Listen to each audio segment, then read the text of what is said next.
Alright friends, hello and welcome back. Today we're going to do a resin coat, a final coat on these two pieces.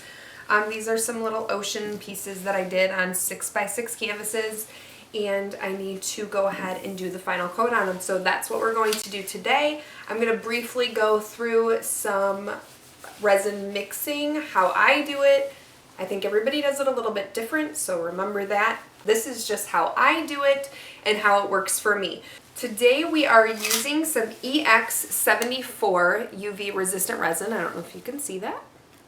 Don't mind my gallon, it is pretty messy. It likes to drip down the side. Let's go ahead and get started with this epoxy resin. It is a 1-to-1 ratio, so I'm going to go ahead and measure out equal parts of both the resin and the epoxy. To do this, just to do these two small 6x6 inch pieces, we're not going to need a ton of resin. They have already been done twice. There's 2 or 3 coats on this already, so we just basically need enough just get that shine back to it after sanding and to make it just a nice level coating on top. So that is what our goal is. We do not need to mix up a ton. Please note that I am wearing a suit. I have had a reaction to resin a couple of times, so I take exposure to resin pretty seriously. So I started wearing this suit that is made by DuPont. It is very important when using resin to make sure that you are taking all of the steps that you can to make sure that you are safe while using it. Make sure that you have a well-ventilated area, that you're wearing protection. I like to cover my skin. I also wear a 3M respirator, and I also wear eye protection. This is just my preference. Like I said, I urge anybody who decides to start using resin to make sure that you do your research and that you're being smart about it when you use it. Okay, now to jump into mixing. We're doing our 1-to-1 ratio, so 1 part resin to 1 part epoxy.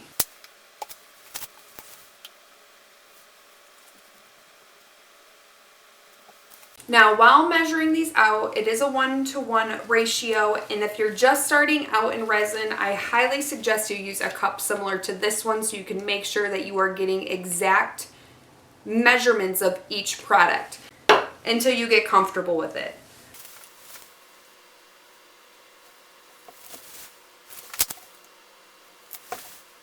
Alright, when mixing resin, it is important to always have additional vessels to be pouring in. The first one's really crucial to make sure that you get the exact measurements.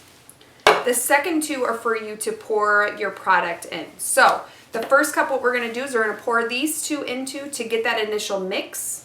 And then we're going to, once we see it like streak free, couple of minutes in, make sure you're looking at your resin for directions because it will tell you how long it needs to be stirred. Normally with this product, I stir for about 3 minutes and then I go ahead and transfer it to the second cup to finish off the stirring before I pour it. So we're going to go ahead and I always pour the hardener in first. Again, this is just how I do it. Please note that everybody does it differently. Always make sure you're doing a ton of research. Alright, so now we have our resin and our hardener in here. We're going to go ahead and just mix it. Just mixing this up. You don't want to mix too rapidly to mix in too many air bubbles. And it's also important to make sure you read the directions for your resin, and it will tell you the optimal temperatures to be working with your resin in.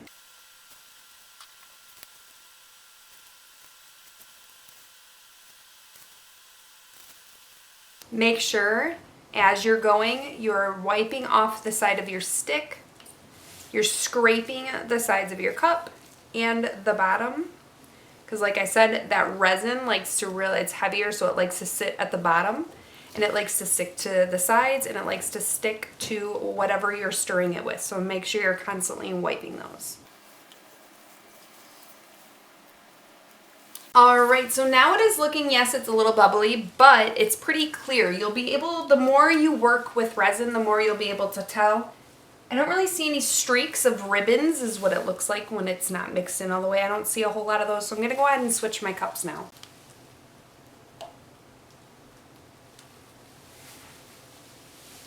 Again, this is to bring any unmixed resin from the bottom to the top of this new cup and help mix it in.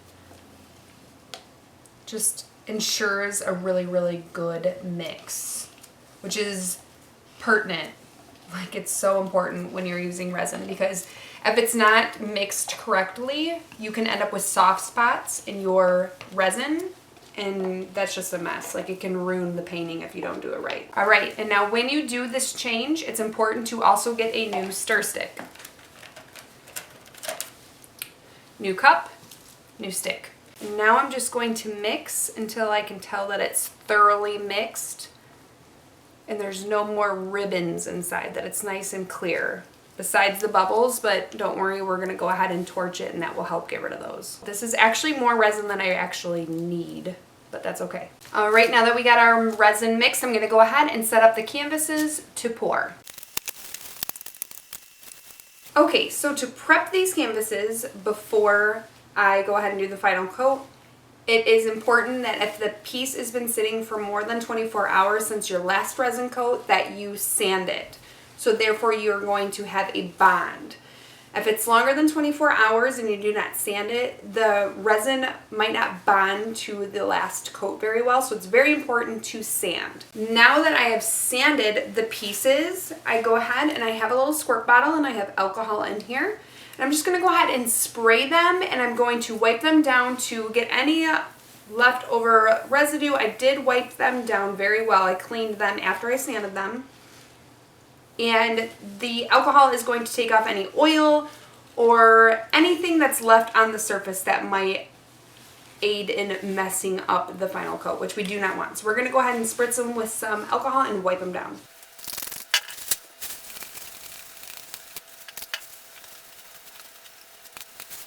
All right, now that they're wiped down, it is important to make sure they're level. So always check to make sure your piece is level before resining. So now we're gonna go ahead and we are gonna pour. I'm just gonna go and grab my torch and I'll be right back.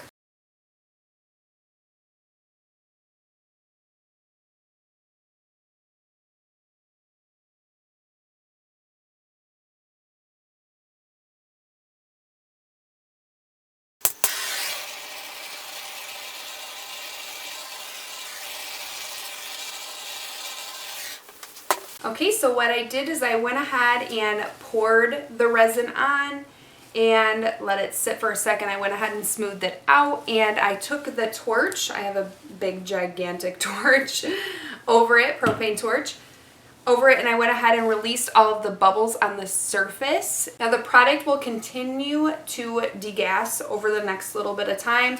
So I'm gonna go ahead and just keep an eye on it and make sure I'm running the torch over it when the bubbles occur.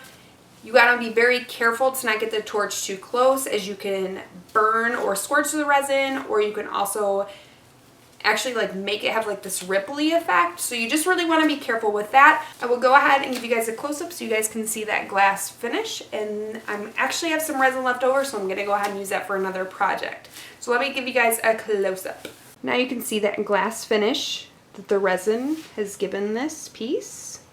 It's gorgeous. I love resin for this reason. It just makes it like just so beautiful. Such an amazing finish. You can see my lights everywhere. But for the next about half hour, I'm gonna go ahead and watch it to make sure that I'm releasing any bubbles that occur, and I'm going to cover it to make sure that no particles of dust fall, or hair, anything like that, fall into the final product. All right, you guys, so that is pretty much as simple as I can make it for a flood coat. These turned out awesome. I'm going to babysit them and make sure no micro bubbles pop up. If they do, I'll just go ahead and hit them with the torch real quick. Other than that, I'm going to go and play with this resin that I have left over. And I hope you guys enjoyed this. If you did, go ahead and give it a thumbs up. And subscribe if you would like to be a part of my journey. And I would love to have you guys. I appreciate your support, and I'll see you guys on the next one.